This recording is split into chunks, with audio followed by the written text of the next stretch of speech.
welcome again to the Inverawe kitchen. Here we are today, and we're going to be making, what are we making today, Bert? Haggis, neeps and tatties. It is nearly Burns night, and we thought we'd show you a little bit of our favourite haggis from our local butcher, Mark Grant, down in the village. Haggis isn't everybody's cup of tea, but luckily we like it. It's made of sheep, primarily liver and lungs. Sounds disgusting, absolutely delicious. And it's very easy to cook. It's a very straightforward method. You wrap this in tin foil, which Bertie's going to do right now, and then you stick it in about 2.5 inches, or I'll show you about how much level of water afterwards, and put it in the oven for probably 500 grams. Takes about an hour. So this will take about an hour at about 180 degrees. So Bertie's going to wrap that up.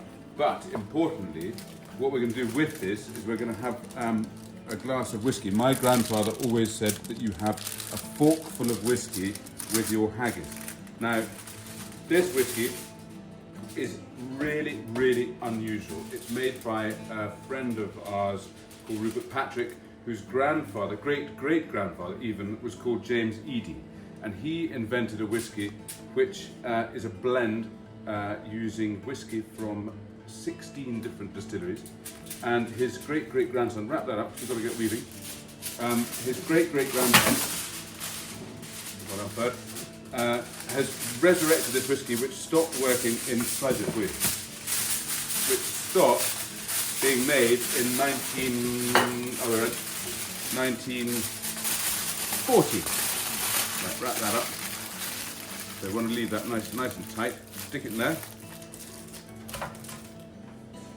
neatly, and then you fill this up with water pretty high up the side of the haggis, so that it's basically slowly cooking for the hour that it will be in the oven. Now I'm going to put it in because I don't want Bertie to burn himself, so we'll stick that in.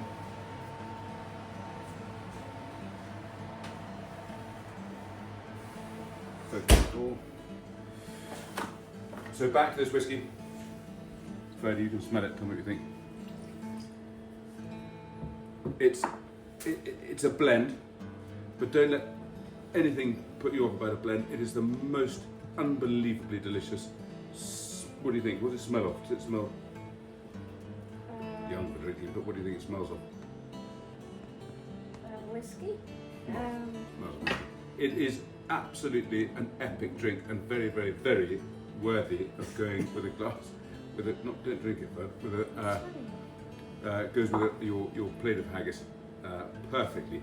We were thinking about making a whiskey sauce, but better just to have a glass of whiskey. So we're going to let that sit in the oven. We're going to have a glass of that while we wait for our haggis to cook, and then we're going to bring it out and cut it open and eat it. So we've done it. It's cooked. It's all ready. Here is the haggis, having been close. Look, having been in the oven for an hour, poaching in its meat. We have some bashed neeps. Those are the one thing you really have to do with turnip is put lots and lots of nutmeg and pepper and butter, and then they're really delicious. So Bertie's going to kill it. That's it. There you go. Put it all out. Yep. Okay. There we go. Now that's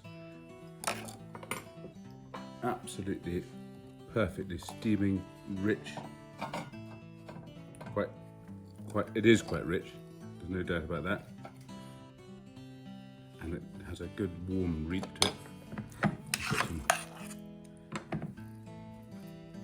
neeps and some tatties. And then